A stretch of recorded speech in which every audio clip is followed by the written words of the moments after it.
ये तुम्हारा last topic है। सपोज करो कि एक क्वेश्चन आता है, what is the probability of having 53 Tuesdays in a year. Now before solving this question we have to discuss why 53। इस नंबर में ऐसा क्या खास है इसमें। अब देखो, अगर आप एक साल की बात करें तो एक साल में कितने दिन होते हैं? 365 डेज। ठीक है। अब इसके अंदर कितने वीक्स होते हैं वो निकालते हैं। अगर हर वीक में 7 डेज होते हैं और टोटल डेज जो है वो 365 है इन अ ईयर, तो 365 को जब 7 से डिवाइड करेंगे तो हमारे पास नंबर ऑफ वीक्स आ जाएगा। एज सिंपल एज दैट, है ना। क्यों, फिर से समझा देता हूँ कैसे। हमने बोला कि अगर 7 डेज हैं तो 1 वीक हो गया। 1 डे अगर होता तो 1/7 ऑफ अ वीक हो जाता। हमें देखने 365 डेज में कितने वीक्स होंगे, मतलब एक ईयर में, तो क्या आएगा 1/7 इंटू 365। तो 365/7 ही तो हुआ। तो 7 5 जा 35, 6 - 5 1, 5 7 2 जा 14, रिमाइंडर आ गया 1। इसका मतलब 52 वीक्स तो पूरे होंगे हर साल, और एक दिन एक्स्ट्रा बच जाएगा। तो बेटा अगर हर साल 52 वीक्स पूरे होंगे तो मतलब पूरे साल में 52 संडेज से लेके 52 सैटरडेज तक तो जरूर आएंगे। हर डे 52 टाइम्स आएगा। अब एक ये जो दिन फालतू है ना, यही तो है वो 53rd डे। अब अगर सपोज करो कि 52 वीक्स में जो वीक था वो मान लो संडे पे ओवर हुआ, और उसके बाद अगर एक दिन बच गया, संडे पे ओवर हो गया, तो जो एक दिन बचा वो डेफिनेटली क्या होगा? अगला दिन मंडे तो हुआ। तो ये एक ऐसा साल हमने लिया जिसके अंदर 53 मंडेज आए, and had the week completed on Monday. अगर ये संडे की बजाय मंडे पे ओवर हुआ होता तो मतलब 52nd वीक जो है वो मंडे पे ओवर हो गया, तो लास्ट डे क्या बचता हमारे पास? ट्यूसडे। मतलब हर दिन जो है, हर डे ऑफ द वीक जो है वो पूरे साल 52 टाइम्स आया, लेकिन सिर्फ ट्यूसडे ऐसा है जो 53 टाइम्स आया। अब यहाँ एक बच्चा कई बार ऐसा क्वेश्चन पूछ सकता है कि जब वीक हमेशा संडे से स्टार्ट कर रहे हैं, चलो मंडे से स्टार्ट कर रहे हैं, तो हमेशा लास्ट डे तो संडे होना चाहिए। उस हिसाब से 53rd day will always be a Monday. तो ऐसा जरूरी नहीं है। इट इज नॉट नेसेसरी कि जो न्यू ईयर है, जो 1 जनवरी है, उस पे हमेशा मंडे ही हो, या हमेशा ट्यूसडे ही हो, या हमेशा वेंसडे ही हो, या हमेशा संडे ही हो, ऐसा जरूरी नहीं है।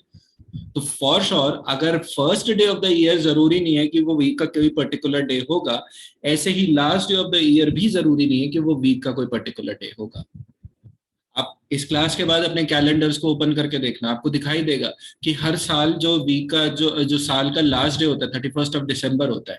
It is not necessary that it will be a Sunday, it can be any day. तो हम वो सारी प्रोबेबिलिटीज लेके चलते हैं। सबसे पहले यहां तक आप दोनों में से कोई डाउट नहीं?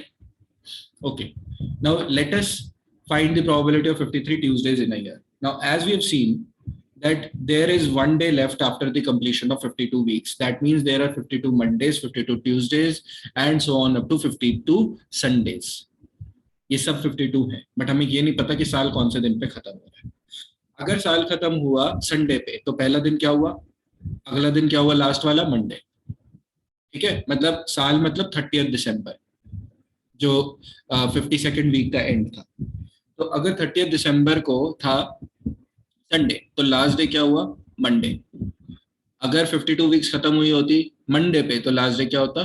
ट्यूसडे। तो ऐसे करके सारे लिख देते हैं, Wednesday, Thursday, Friday, Saturday.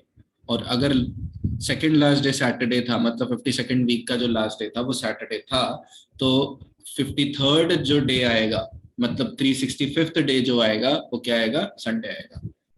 So 365th day will be Sunday. That means Sunday is the only day that has come up 53 times in the year. ठीक है।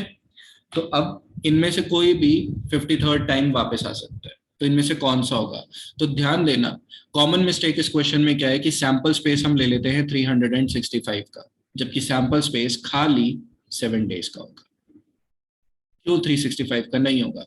क्योंकि आप देखो कि हर दिन जो है वो एक साल में 52 टाइम्स तो आ ही रहा है।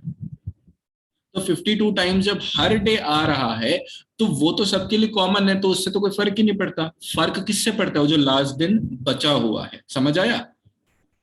अब वो लास्ट दिन के कितने चांसेस बनते हैं, कितने आउटकम्स बन सकते हैं मंडे से लेके संडे तक, कितने हुए 7। इसीलिए हमारा सैंपल स्पेस यहाँ पे 365 का न होके 7 का होता है। 365 का तब होता है जब पूरे साल के दिन इफेक्ट कर रहे होते हैं, बट सिर्फ लास्ट का दिन ही तो इफेक्ट कर रहे हैं। अब लास्ट का दिन इन 7 में से कुछ भी हो सकता है। Now I asked you 53 Tuesdays in a year, how many times is Tuesday coming up in the sample space? 1 time. Over what is the size of the sample space? 7। तो इसका आंसर आ गया कितना?